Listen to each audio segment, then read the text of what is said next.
listening to The Whisper Poet. This is your host coming to you live from your favorite ASMR station. Happy listening and sweet dreams. Welcome back.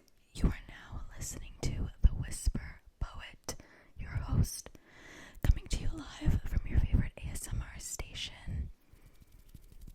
In this week's episode, we're going to be discussing one of my favorite types of films, stop motion.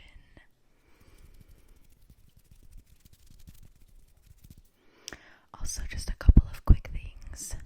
I have decided to do live streams when I reach 500 subscribers, so we're going to do that. We'll see, however, whatever point that happens, I'm going to do a live stream then to kind of celebrate.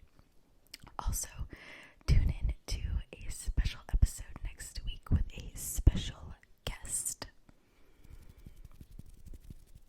So, in this week's episode, I'm going to be talking about my top 5 stop motion films. Now, there's a ton of stop motion films that everyone knows about that just like, if you don't know of that particular movie, where have you been? What have you been doing with your life? But in my list, there are at least 2 that I would say that maybe aren't as mainstream.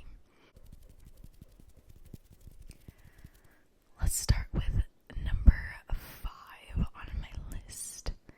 We have Kubo, and yes, these are in a specific order. They are my top 5. Starting with Kubo in the 5th place. I really love Kubo. Kubo is just so good. It's made by the same company that also did Coraline. I think it's Leica Studios. Let's double check to confirm that. Yeah, so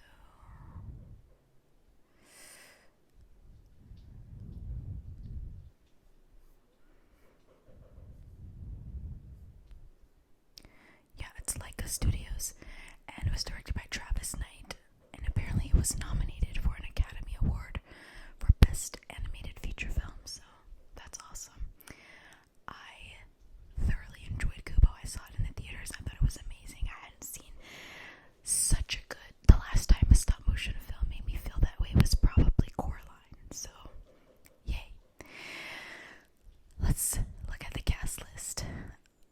We have Charlize Theron as the monkey, Art Parkinson as Kubo, Matthew McConaughey as Beetle, Ray Fiennes as the Moon King, Rooney Mara as the sisters, so it's a pretty hefty, well-known cast. So yay, that's Kubo and the 2 strings in 5th place.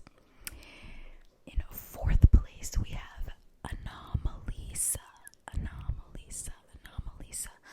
I was really surprised at how much I enjoyed this. It is an adult stop motion film created by, it was written and directed by Charlie Kaufman. I wasn't sure if he only wrote it, but he also wrote and directed it. So, Anomalisa is like the most interesting, strange, unique stop motion film I've ever seen. It's really surprising and very trippy. I mean, a lot of Charlie Kaufman's work is trippy anyway, but this one really surprised me pleasantly. That's why it makes my top 5 list. This came out in 2015, and basically the story is about an inspirational speaker who becomes reinvigorated after meeting a lively woman who shakes up his mundane existence. This is the kind of film that you don't want to spoil, so I'm not going to go too much into depth about the plot, but let's just say it is very, very interesting.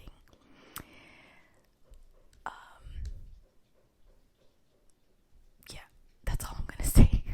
We have David Thewlis and Jennifer Jason Leigh as the main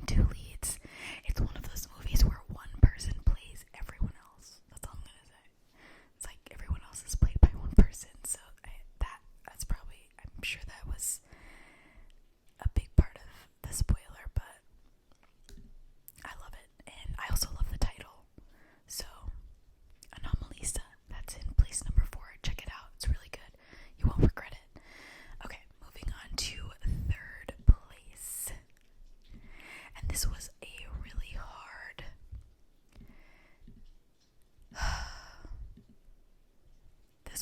this was a hard one. But I will have to say, yeah, I'm not gonna change it. Yeah. Place number 3 goes to My Life as a Zucchini.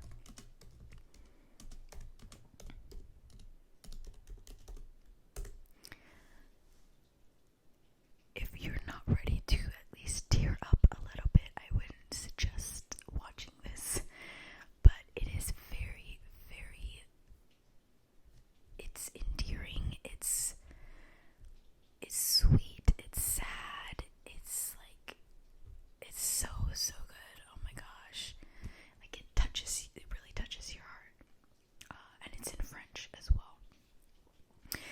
Basically what it's about is about this little boy who is sent to a foster home after leaving his like toxic family, and he makes a bunch of friends with the orphans in his foster home, and it's just kind of a like coming of age tale, and it's really, really good. I really loved it, and I think I don't know if I cried, like full on cried, but I know I teared up. It is so sweet. I wanted to put this as number 2, but I'm saving the other 2 for my all-time favorite, and probably everyone else's all-time favorite stop motion. But yeah, My Life as a Zucchini came out in 2016,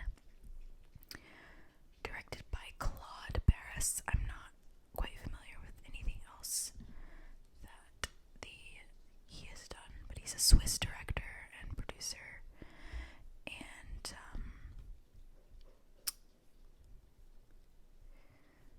yeah, My Life as a Zucchini. Also, there's this song in the credits that I love that I have in my playlist by Sophie Hunger. It's called, I forget the name. What is it called? Le New. I listen to it like all the time. Le Venu Portera. I probably butchered that. I can't do a French accent, but yeah. So My Life as a Zucchini takes spot number 3. Moving on. So far we have Kubo in place number 5, Anomalisa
Redbox was like a huge thing, like a little bit before Netflix.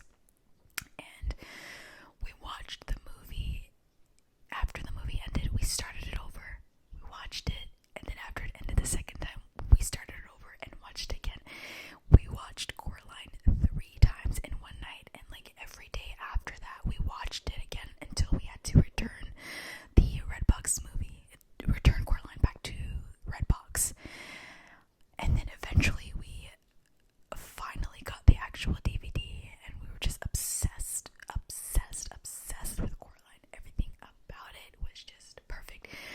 We started looking for secret doors everywhere because of this movie. Like, we were obsessed. So yeah, it was hard to choose between Corpse Bride